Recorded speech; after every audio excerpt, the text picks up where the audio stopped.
안녕하세요 친구들. 선생님이 40분 50분 운전해서 양평에 있는 여운형 선생 생가에 도착을 했습니다. 여기 이제 위로 올라가면 묘골이라고 하는 마을이에요. 여운형 선생이 태어나고 어릴 때 자랐던 공간인데, 이제 이 묘골 한번 같이 올라가면서 오늘 탐방 시작해 보도록 하겠습니다. 여기 마을 입구에 보면은 여운형 선생님 벽화가 이렇게 3.1운동 했던 벽화, 3.1운동 관련된 이야기 또 광곡됐던 이런 벽화가 있고요.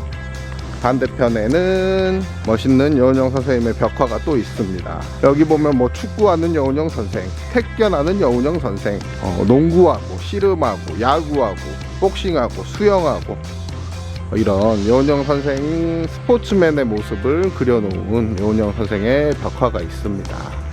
그래서 이 안쪽으로 이제 위로 올라가 보도록 하겠습니다. 양쪽에는 무궁화가 심어져 있네요. 산에 들어가는 초입의 골짜기 마을입니다. 요 바로 앞에는 한강물이 흐르고 있어요. 그래서 어렸을 때 여운형 선생이 아버지가 아팠을 때 헤엄을 쳐서 강을 건너서 서울까지 가서 약을 가져왔던 일화도 있습니다. 뭐 원래 자서전에는 자기가 엄청 잘한 일을 많이 쓰는 건데, 여운형 선생의 수영 실력, 운동 실력 보면은 또 뭐 한강 물을 건널 때 헤엄쳤다, 이것도 못 믿을 만한 것도 아니고요. 마을 입구에 힘들어. 묘골 애호와 공원이라고 적혀져 있는데, 묘골 이 동네 이름이고요. 애호와 나의 사랑하는 집이란 뜻이에요.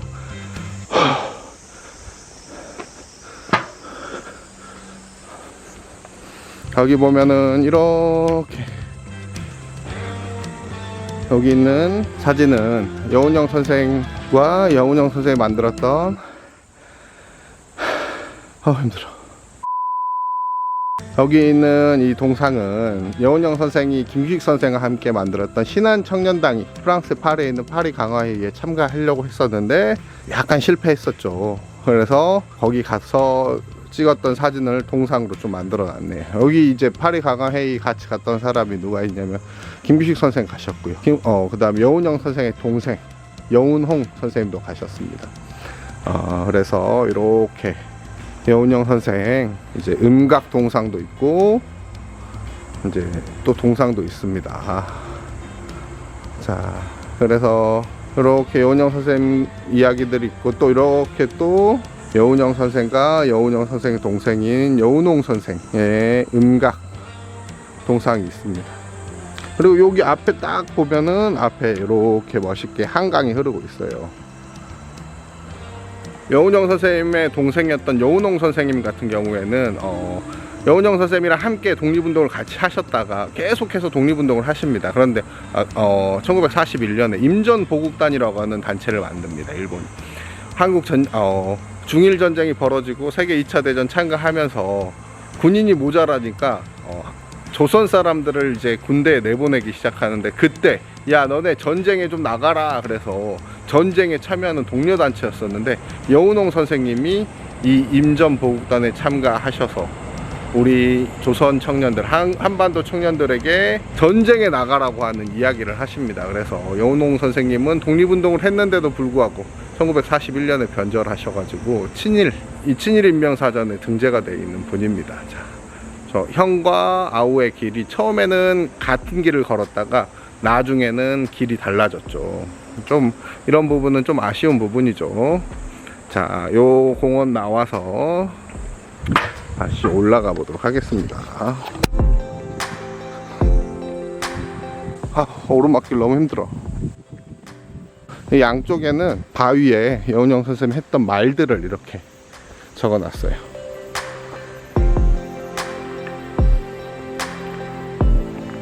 여기는 뭐 도쿄 제국 호텔의 연설에서 하신 말들을 많이 적어 놨는데, 조금 있다가 따로 선생님이 또 이야기 해 주도록 하겠습니다.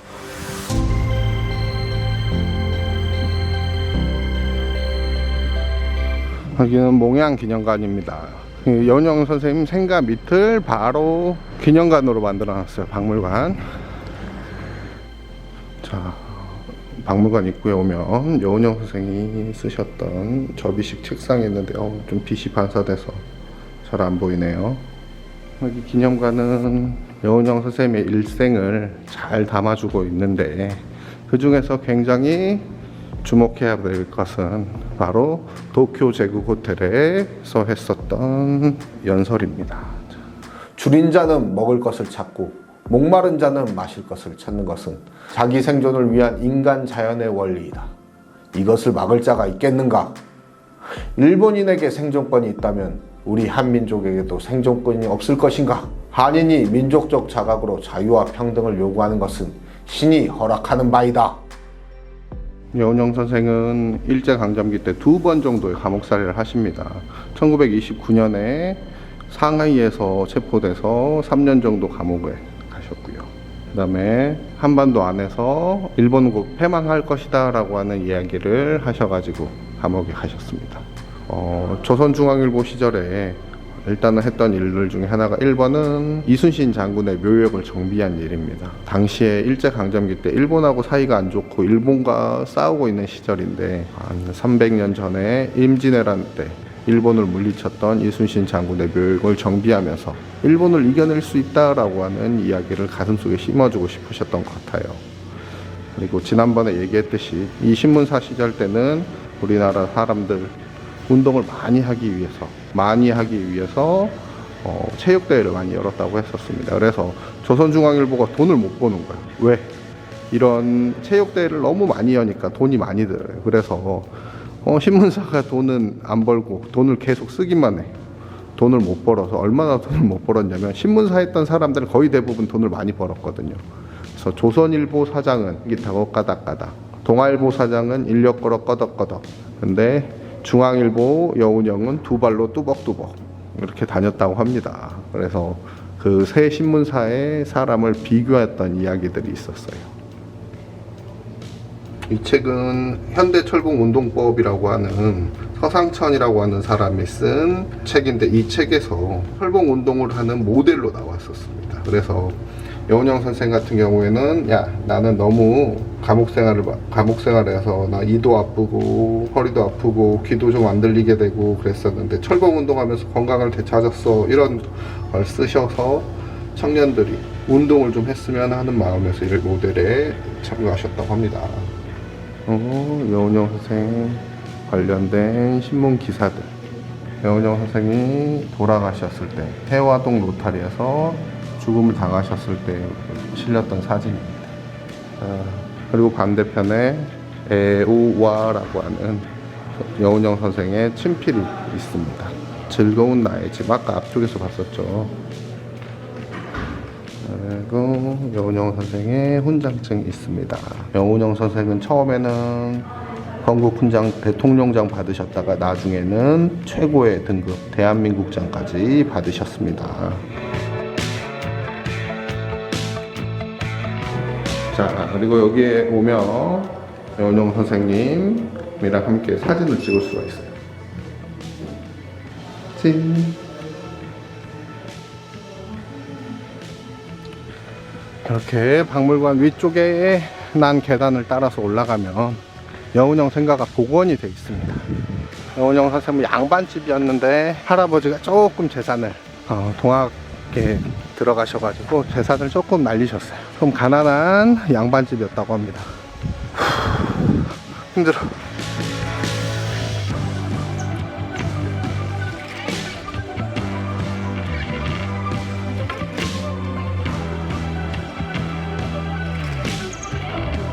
여운형 선생의 가족 사진이 있네요. 이렇게 생가는 복원이 되어 있습니다. 실제로는 여운형 선생이 여기에서 이제 12살 이후에는 안 살았어요. 12살 이후에는 안 살고 서울로 옮겨가고 상하이랑 또 서울에서 활동을 했었는데, 어렸을 때 몇 가지 일화가 있는데, 이제 하나, 여운형 선생님의 할아버지 굉장히 대단하신 분이었어요. 양반임에도 불구하고 자신의 권리를 다 포기하고 모두 다 평등한 세상을 만들겠다라고 하는 운동을 하셨고, 그 운동 동학농민운동에도 참가하셨던 분이에요. 근데 이 아버지가 동학농민운동에 실패하니까 여규신의 아들, 그러니까는 여운형 선생님의 아버지는 철저한 계급주의자예요. 그래서 얼마나 계급주의자였냐면 여운형 선생이 옆집에 앵두를 따먹다가 얼굴이 긁혔어요. 얼굴을 긁혔는데, 야, 운영아, 너 얼굴 왜 그러냐라고 하니까는, 몇 차에서 앵두나무에 긁혔습니다. 그러면 보통 사람은, 야, 좀 조심히 따먹지. 그러지 않니? 뭐, 이렇게 얘기했을 건데, 운영 선생님 아버지는 어떻게 했냐면, 조끼를 들고 가가지고 옆집에 있는 앵두나무를 베버렸어요. 근데 보통은 이제 아빠가 잘못했을 때, 아버님이 잘못했을 때, 좀 팔도 안으로 굽고, 내 얼굴도 해야게 했으니까 그럴 수도 있어 라고 생각하는 사람들도 있겠지만, 아빠가 잘못했으면, 나는 저렇게 않아야지, 저렇게 살지 말아야지 라고 생각을 했었다고 합니다. 그래서 영원영 선생님 자서전 봤을 때 아버지가 했던 행동이 옳지 않고 그거를 따라하지 않으려고 굉장히 반면교사의 삶을 살았다고 하고, 자신의 삶의 태도는 할아버지가 만들어줬다고 말씀하셨습니다. 그래서 아버님이 돌아가시자마자 3년상을 마치고 제일 먼저 했던 일이 바로 아버님이 데리고 있었던 노비들을 전부 다 해방시키는 그런 활동을 했습니다. 그래서 노비 같은 경우는 신뢰 수업에도 얘기했듯이 수십억의 가치가 있는 재산입니다. 근데 나의 신념, 모든 세상을 평등하게 만들 거야. 그 다음에 일본이 우리나라를 쳐들어왔는데 우리나라 뺏어가고 이런 건 나쁜 거야. 우리 모두 다가 평등한 시대고 평등한 나라야 라고 추구하는 사람인데, 내 재산에는 예외를 둘 수 없다라고 생각을 하셨던 거예요. 그래서 자신의 신념을 삶에서 실천하신 분입니다. 그래서 여운형 선생님, 그래서 존경받아 마땅하다고 생각을 합니다. 자, 얘들아, 여기는 여운형 생가 옆에, 여운형 기념관 옆에 있는 조선의 스포츠장이라고 하는 약간 색다른 형태의 박물관입니다. 여운형 선생이 야구, 축구, 농구, 역도, 철봉, 씨름, 태권 이런 스포츠를 엄청나게 즐기셨는데 기반해가지고 이런 걸 만들어 놨어요. 일례로 아까도 얘기했지만 여운형 선생은 자서전에 자기가 얼마나 운동 잘했는지를 계속해서 쓰고 계셔. 어렸을 때 아버지가 아프셔가지고 헤엄쳐가지고 서울 가서 약을 받아왔다는데, 애들아, 양평에서 서울은 한 40km 걸립니다. 그걸 막 뛰어갔다 오셔. 그 다음에 헤엄도 한 2-3km 치십니다. 얘들아, 철인 3종 경기 헤엄치는 거 1km 미만이에요. 1km 조금 넘습니다. 그렇게 자기가 운동을 잘하셨다고 하던데, 한 번은 40대 넘어서 육상대회에 투포한 선수들이랑 이렇게 육상대회를 하는데, 거기 가셔서 자기가 투포한을 던졌는데 1등 했대. 근데 실제로 운동도 정말 잘했고, 옛날에 이제 그 돌아가시기 전에 해방되고 난 다음에 돌아가셨을 때도 12번 정도 납치를 당하십니다. 12번 정도 납치를 당하시는데, 납치 이제 어떨 때는 집에다 폭탄을 던지고 집을 습격하거나 이럴 때는 안 계셨을 때가 많고, 실제로 이제 택시에서 내릴 때 자동차에서 끌고 가려고 막 5명이 왔는데 실패, 힘이 너무 세가지고. 그리고 한 번은 3명하고 격투 끝에 막 이렇게 탈출하시기도 하고, 한 번은 이제 나무에 묶여갖고 계셨는데 납치 당하셔가지고 그거를 풀고 나오시기도 하고, 막 이런 걸 보면은 힘도 세고 운동도 엄청 잘했다라고 이제 스스로 쓰고 증명이 된 것 같아요. 그래서 여기 보면은 처음에 이렇게 여운형 선생님하고 팔씨름 할 수 있게 해놓은 게 있는데 고장 났어. 그리고 옆에다 이렇게 복싱 할 수 있게 해놓는데, 여운형 선생님은 복싱이야말로 정정당당한 스포츠다. 왜냐? 복싱하러 갈 때 칼 들고 가지 않고 총 들고 가지 않고 막 그렇잖아요. 그래서 내가 얼마나 단련을 했는지에 따라서, 그 다음에 누가 더 무겁고 가볍고 이런 거 다 체급이 있으니까, 그래서 복싱이야말로 정정당당한 스포츠다 라고 말씀하셨습니다. 그래서 여기에다가 복싱 펀치 기계를 만들어놨는데 고장났어. 역도도 굉장히 중요하게 생각하셨는데, 서상천이라고 하는 사람, 아까도 얘기했지만 현대철봉운동법이라고 하는 책을 쓴 사람입니다. 이 서상천이라고 하는 사람은 우리나라 역도의 아버지. 선생님도 굉장히 역도를 좋아합니다. 크로스핏 하면서 역도를 하는데, 이 서상천이라고 하는 사람은 나중에 여운홍 선생님하고 똑같이 1941년 임전보국단이라고 하는, 야, 너네들 전쟁에 좀 참가해 라고 했을 때 기조연설하시고 임전보국단에 들어가갖고 엄청나게 활동을 많이 했습니다. 그래서 서상천이라고 하는 사람도 어떻게 보면은 친일 행적이 있었던 사람인데, 한국전쟁 기간 동안에 북한에 납치돼서 어떻게 됐는지는 알 수가 없습니다.